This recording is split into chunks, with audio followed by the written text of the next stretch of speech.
Bonjour et bienvenue à votre émission Lumière du Monde. C'est une grande joie de vous retrouver cet automne pour notre 18e année. Vous voyez, on a changé de décor. On s'est dit qu'après 3 ans au studio, c'était le temps de ressortir. Donc, cette année, on est avec vous au soleil, sous la pluie, à midi ou à minuit, comme le dit si bien la chanson, et on marche ensemble. Aujourd'hui, on rencontre un prêtre toxicomane. On plonge dans le mystère d'une icône réalisée ici même à Québec. Mais pour commencer, on suit la trace d'un homme qui a changé le visage du Québec et qui est né il y a 400 ans. Bonne émission et bonne saison avec nous!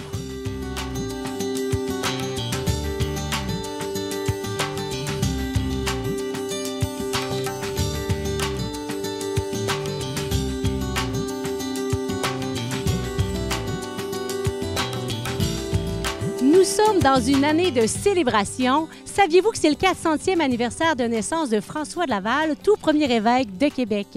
Je suis ici aux abords du majestueux fleuve Saint-Laurent, par où il est arrivé dans un pays aux horizons infinis, où tout est à construire et avec bien peu de ressources. C'est donc ici qu'il fonde le diocèse de Québec, dont nous fêterons le 350e anniversaire dans quelques mois.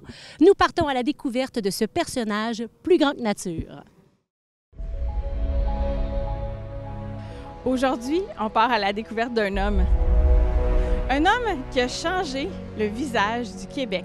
D'ailleurs, le gouvernement a reconnu en lui un personnage d'intérêt historique parce qu'il a vraiment contribué au développement de la société québécoise. Cet homme, il est né il y a 400 ans, dans une famille noble en France. Il a tout abandonné pour venir ici, en Nouvelle-France, dans un temps où tout était à construire. Il a d'ailleurs fondé le diocèse de Québec il y a 350 ans. Cet homme, c'est François de Laval et je vais rencontrer quelqu'un qui va pouvoir nous en parler davantage.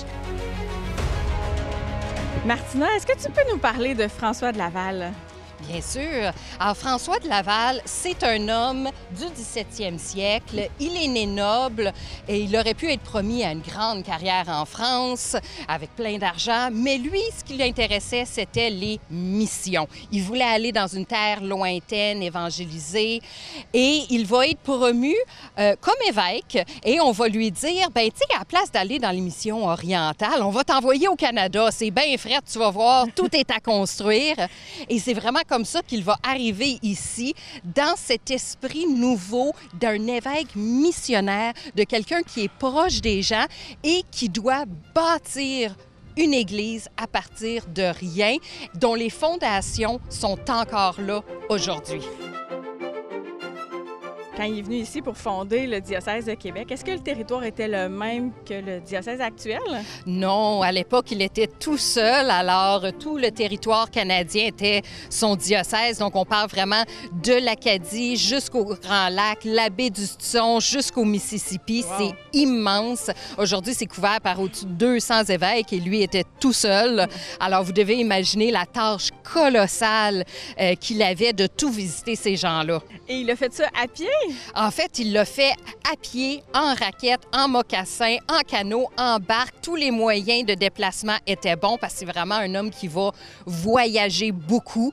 Et d'ailleurs, si vous voulez, on a une exclusivité aujourd'hui, une paire de sandales liturgiques, vraiment, qu'il aurait portées de belles soies vertes que je pourrais vous montrer tout à l'heure. C'est vraiment adapté aux conditions canadiennes, ça, la soie verte? Oui! Donc, je comprends que c'était vraiment un homme qui était près des gens. S'il consultait comme ça, est-ce que c'était très courant à l'époque de faire beaucoup de consultations? Non, c'est surtout, tu sais, un homme noble se mêler avec le petit peuple. C'est pas quelque chose qu'on s'attendait beaucoup. Les gens s'attendaient pas à ce que l'évêque vienne ici au Canada parce qu'il aurait pu administrer son évêché à partir de la France. Mais pour François de Laval, c'était important de venir ici et d'être avec les gens. Alors Alors, je voudrais savoir, un homme aussi extraordinaire et exceptionnel, sur quelle valeur il a basé sa mission, son ministère ici? Alors, plusieurs valeurs. Qu'est-ce qui était important pour lui? Comme je disais, c'est pas un administrateur, c'est un missionnaire. Donc, vraiment, cette mise en commun des ressources, autant monétaires que les curés, qu'ils vont vraiment être des curés amovibles. Donc, ils partent du séminaire de Québec avec une chapelle littéralement sur le dos. Ils marchent, ils font le tour du diocèse à rencontrer chacun des gens. Le but, c'est vraiment l'évangélisation, de parler de Jésus. Alors, bâtir des églises, bâtir un évêché, ça viendra plus tard. Pour l'instant, là, c'est vraiment l'évangélisation, servir les gens. Il va vraiment, encore là, s'adapter aux conditions locales, s'adapter aux gens, adapter son langage. Alors, on a des Autochtones, on va parler dans leur langage. C'est cette façon, cette adaptation, cette éducation vraiment à la base, comme les premières églises chrétiennes, qui va marquer son ministère.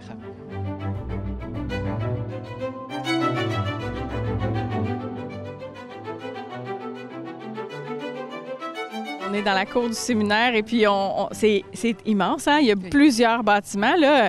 On se doute pas de ça quand on est à l'extérieur dans les rues. Est-ce que ça a commencé grand comme ça? Non, non, non. Quand François de Laval est arrivé, il n'avait pas beaucoup d'argent et c'était un diocèse vraiment très sous-financé. Alors, quand il arrive, il habite d'abord chez les 3 communautés religieuses qui sont déjà ici, les Augustines, les Ursulines et les Jésuites.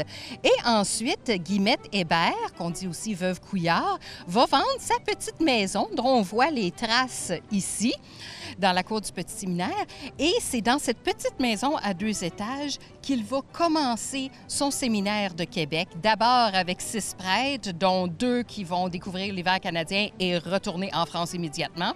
Et ensuite, d'autres prêtres qui vont venir et des étudiants du Collège des Jésuites qui va former le petit séminaire. Et c'est vraiment à partir de 68 qu'on commence les plus grands bâtiments parce qu'il commence à avoir de plus en plus de monde, de plus en plus d'élèves pour former le clergé canadien.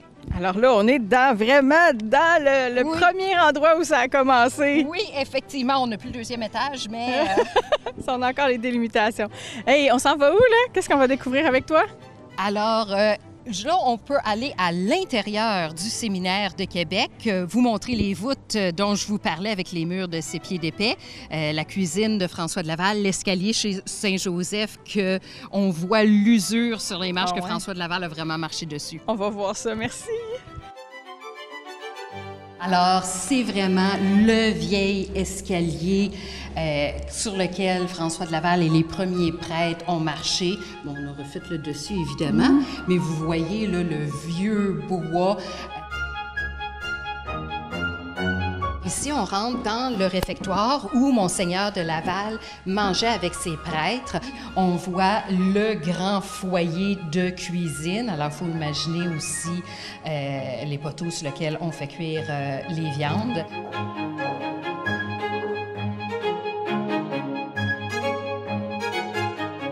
Alors, on est arrivé à Château-Richer. On reconnaît sa magnifique église, mais François de Laval a été dans ce coin-ci, hein? Oui, oui, oui, tout ceci, ça lui appartenait. C'était le seigneur de la place. Dans le régime seigneurial, le seigneur, la terre lui appartient et il y a des devoirs envers ses censitaires. Alors, par exemple, le chemin du roi, c'est comme la plus vieille route qu'il y avait et François de Laval va encourager pour faire construire justement des chemins, des moulins seigneuriaux, des fours communs. Il va donner plusieurs terres justement pour la construction de la belle église, du presbytère, des écoles. Ici, on voit l'ancien couvent justement de Château-Richer, alors qu'il donnait à des communautés religieuses à Trois-Rivières aux Ursulines. Ici, c'est la communauté de Notre-Dame de Montréal qu'il va inviter à venir ici pour faire des écoles pour filles ici aussi. Alors, l'éducation, c'est toujours très important pour lui. Et puis, comme c'était la place la plus développée, bien, c'est ici qu'il va vraiment commencer. Allons sur le bord du fleuve en profiter un peu. Oui, il fait beau. Alors, on est dans un des beaux coins de la côte de Beaupré à Château-Richer. Monseigneur de Laval est-il venu ici, dans son grand diocèse? Oui, tout à fait. Quand François de Laval arrive, bien entendu, il va faire le tour pour consulter. Et une des premières choses qu'il va voir, c'est qu'il va avoir besoin de fonds, d'argent pour subventionner son séminaire et ses prêtres. Et comme la noblesse de l'époque le voulait, on a le régime seigneurial, il va acheter toutes les terres ou presque de la côte de Beaupré et toute l'île d'Orléans. Et ça va justement fournir assez de sens pour financer le séminaire. Il va aller vraiment jusqu'à la côte, jusqu'à Baie-Saint-Paul, là, où il va avoir justement une goudronnerie, toute la grande ferme sur le cap Tourmente, qui va être aussi un lieu de retraite pour les prêtres et qui l'est encore aujourd'hui avec le Petit Cap. Alors vraiment, tout ce qu'on voit ici, là, ça appartenait à François de Laval et c'était déjà organisé quand il arrive ici, organisé en un système paroissial, mais c'était pas des paroisses officielles parce qu'il n'y avait pas encore d'évêque. Alors quand il va arriver, il va installer des choses et il va commencer la création de paroisses canoniquement érigées. Donc la toute première, Notre-Dame de Québec en 1664. Et après ça, il va faire quelques batchs qu'on pourrait dire de paroisses, dont toute la côte de Beaupré en 1678. On est au pied de l'église de Château-Richer, mais on est surtout sur l'avenue Royale, qui est encore une avenue très utilisée, très connue dans la région de Québec. Qu'est-ce que c'est à l'époque? Il n'y a pas de travaux de la voirie, là, quand on arrive ici? Non, quand même. Je veux dire, il a fait construire des routes, mais pas au niveau d'aujourd'hui. Mais c'était quand même la route principale, le chemin du roi qui mène entre Québec et Sainte-Anne-de-Beaupré. Quand il va faire son pèlerinage avec le marquis de Tracy qui arrive ici comme lieutenant général, pour se rendre à Sainte-Anne-de-Beaupré, c'est la seule route qu'il peut emprunter. Et encore aujourd'hui, on voit plusieurs chapelles et des grottos pour faire ce pèlerinage-là.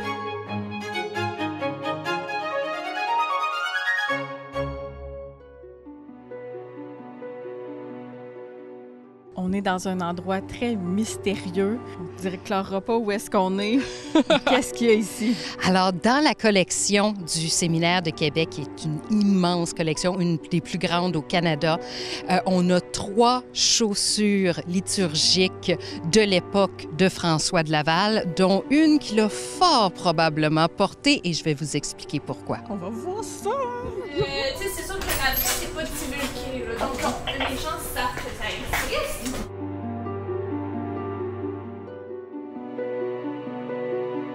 On est dans un site qui est tenu secret.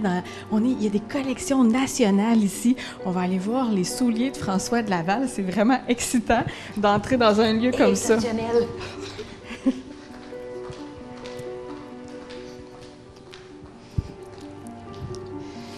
Alors, Martina, tu nous disais que les souliers ont probablement été portés par Monseigneur de Laval. Pourquoi est-ce que tu peux affirmer ça? Alors, dans la collection du Séminaire de Québec, on a 3 souliers qu'on appelle des sandales liturgiques qui sont vraiment de l'époque de François de Laval, donc 1684-1688. Et de ces 3-là, qui portent toutes des couleurs différentes, dépendamment du temps liturgique célébré, on est pas mal sûr que ceux-là ont été portés par François de Laval à cause du talon. Parce que le talon avec la feutrine rouge comme ça était exclusivement pour les nobles admis à la cour du roi. Et vous avez une chaussure ecclésiastique portée par un noble.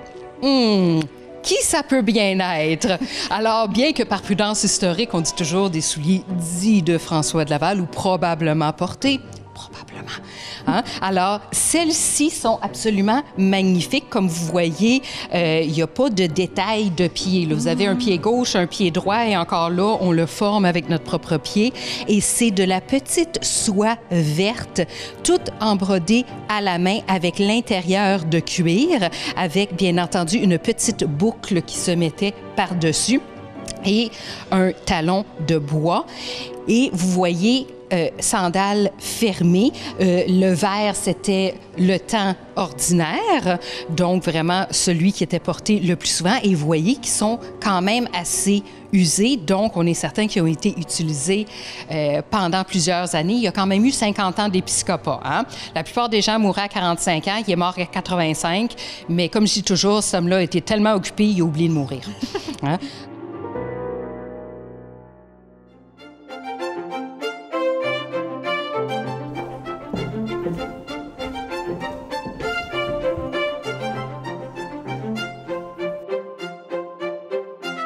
Ici, on voit vraiment François de Laval dans son costume de tous les jours. Alors, tous les jours, il ne portait pas la mitre et la crosse et tout ça. C'est vraiment son costume de tous les jours.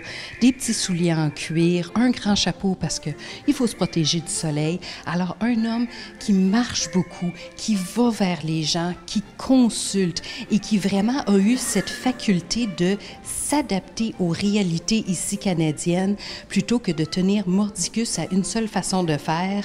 Il va vraiment, comme je disais, s'adapter, innover, faire du nouveau et donner des permissions, mettre en commun tout ce qui peut être mis comme effort, comme personnel, comme argent pour vraiment faire des fondations solides à l'Église pour partir dans le droit chemin. Je te remercie, Martina. Vraiment, on a appris plein de choses sur Saint-François de Laval. Maintenant, on sait d'où vient le nom de l'Université Laval et de la ville de Laval. Je pense qu'il a donné son nom aussi à plein d'autres... 240 quelques entités au Québec. Oui. C'est vraiment le nom le plus utilisé dans la toponymie québécoise. Wow. Alors, Monseigneur de Laval est plus important que vous le pensez.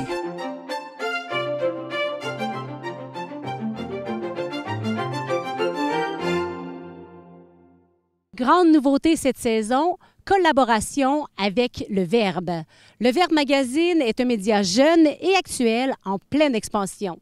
Il publie un magazine, produit des émissions de radio, des balados et j'en passe. Il nous partage cette année des témoignages qu'ils ont recueillis. Dès son plus jeune âge, Claude voulait devenir prêtre. Il le deviendra, mais toutefois, il connaîtra l'enfer de la rue avant de connaître la douce vie des séminaristes. Quelques années après son ordination, l'Esprit Saint le reconduira à la rue auprès de ses frères et sœurs d'infortune. J'ai tellement consommé que maintenant, quand je célèbre ma messe, je ne prends pas du vin parce que je suis alcoolique.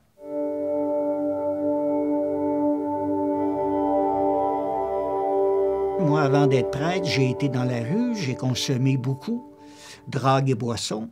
J'ai connu les refuges et je pensais au suicide un soir. J'en pouvais plus. Alors, j'avais assez d'héroïne sur moi pour avoir une surconsommation de drogue. Et en marchant sur la rue Sainte-Catherine, il y avait la petite église Notre-Dame de Lourdes. Alors, j'entre dans cette église. La présence réelle est là. Alors, je m'approche tout près, je me mets à genoux. Pendant que j'étais devant la présence réelle, il m'est monté comme une voix. Je n'ai pas attendu, là, mais c'est comme s'il y avait quelque chose qui avait provoqué à l'intérieur de moi. Ça m'avait dit « Deviens mon petit prêtre ». Alors, il en était hors de question. Alors, j'avais pointé la présence en lui disant « Oublie ça, je ne deviendrai jamais un prêtre ». Puis regardez aujourd'hui, hein, il m'a vraiment pris au sérieux. J'ai une grâce, j'ai des grâces. C'est lui qui a fait que j'ai arrêté de consommer là, du jour au lendemain, là, direct. C'était vraiment à la Saint-Paul. Je fais un ministère dans les rues à Montréal. Alors, j'ai une très grande paroisse.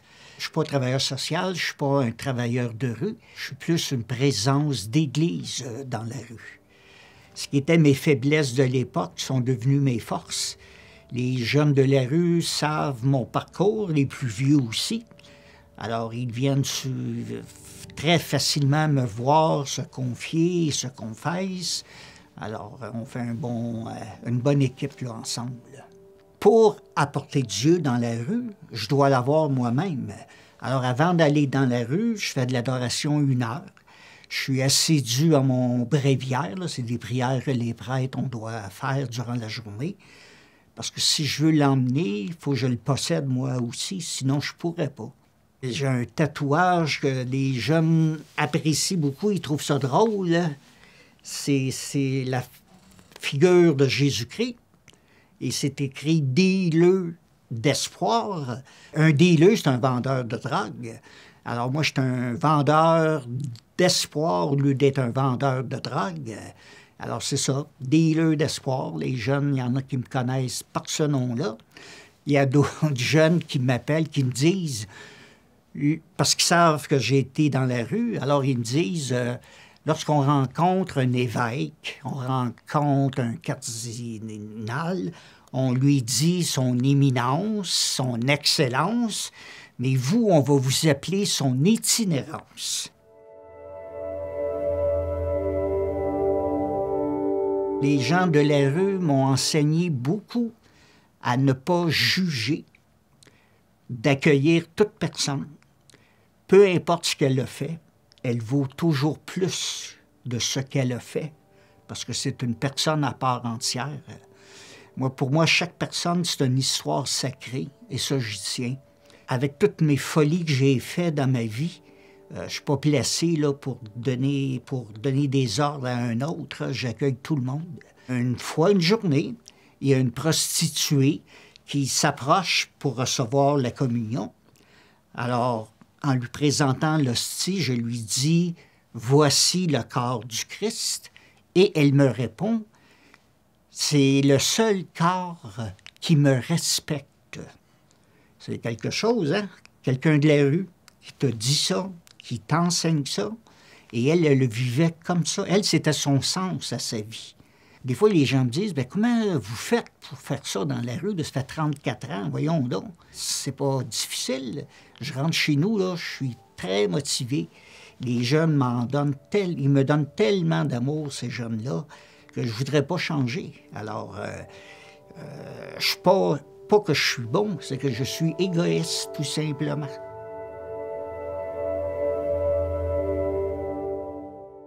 Le 29 septembre, nous fêterons les archanges, ces messagers de Dieu qui annoncent les grands événements de l'histoire du salut. Parmi eux, il y a Gabriel, l'ange de l'Annonciation, qui a révélé à Marie qu'elle serait la mère du Christ. Aujourd'hui, nous vous présentons une icône de l'Annonciation, une œuvre d'art sacré qui exprime la foi et la beauté de ce mystère. Vous voyez derrière moi l'église Saint-Michel-de-Sillery. C'est là qu'est exposée cette icône et bien d'autres dans le cadre de l'exposition Parolicône.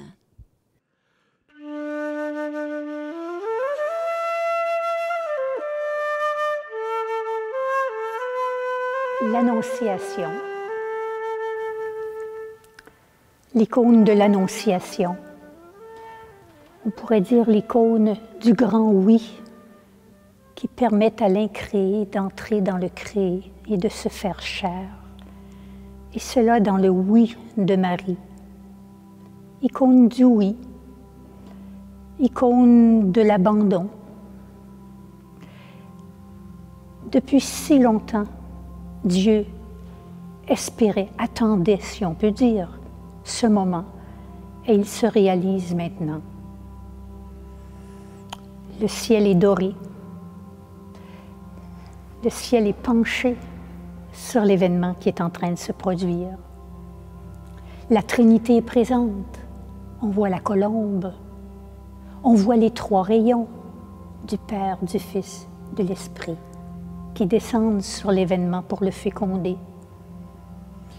On voit le vélum, ce tissu rouge qui fait le lien entre l'Ancien et le Nouveau Testament. Les édifices qui sont dehors et qui nous disent que la scène, elle, se produit à l'intérieur. On voit Gabriel, l'ange, les ailes qui disent que c'est un envoyé. Il est plein, si on voit son vêtement est gonflé, c'est un signe qu'il est plein de l'Esprit Saint. Il est en mission. Il a l'étole sur le bras, le vêtement posé sur son épaule. Et il vient vers Marie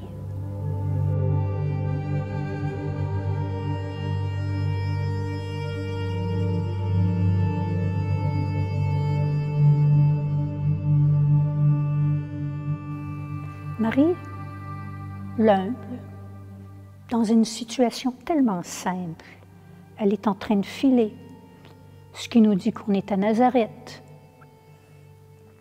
Qu'est-ce qu'elle file? Souvent, les mystiques vont aimer dire que déjà, elle tisse à la fois le vêtement de son fils, mais ce fils qui va se tisser en elle. Et Marie est assise en forme de trône. Marie, ce n'est pas la reine despote, là. Marie, c'est une royauté dans l'amour, dans la simplicité, dans l'humilité. L'ange s'élance. La tête de Marie est inclinée. C'est un petit peu cette attitude d'écoute, cette attitude d'accueil. 3 étoiles sur son vêtement, qui signifie la virginité avant l'enfantement, pendant l'enfantement et après l'enfantement. Les étoiles ont 8 branches. Ces étoiles à 8 branches, c'est le signe de la perfection, le 8. Le 8e jour, c'est celui de la résurrection après le sabbat. Donc, Marie est dans ce mystère de gloire, ce mystère de venue de Dieu dans le monde, de présence de Dieu dans le monde.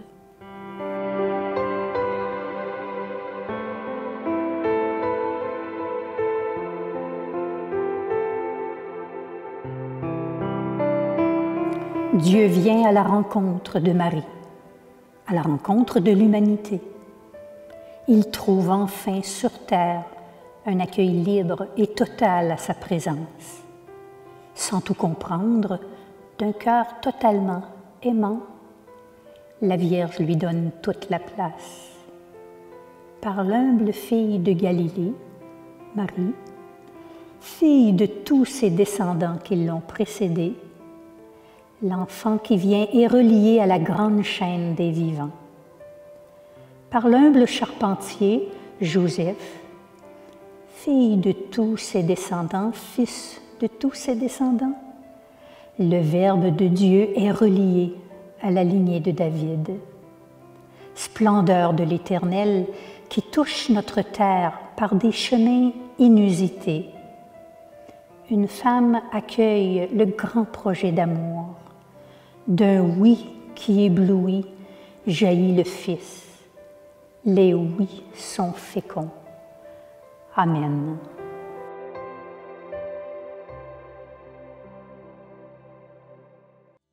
Merci d'avoir été avec nous aujourd'hui. C'est un réel plaisir pour moi d'être avec vous, de vous retrouver. Merci à l'équipe de ECDQ et à l'équipe du Verbe pour les merveilleux reportages qui nous remplissent d'espérance. La semaine prochaine, nous découvrons un pèlerinage inspiré de Saint-Jacques-de-Compostelle, mais ici même au Québec. Et nous recevons le témoignage de Marguerite Picard, une jeune femme dont le mari est décédé électrocuté. Elle nous parle de retrouver la vie après la mort. Bonne semaine, portez-vous bien.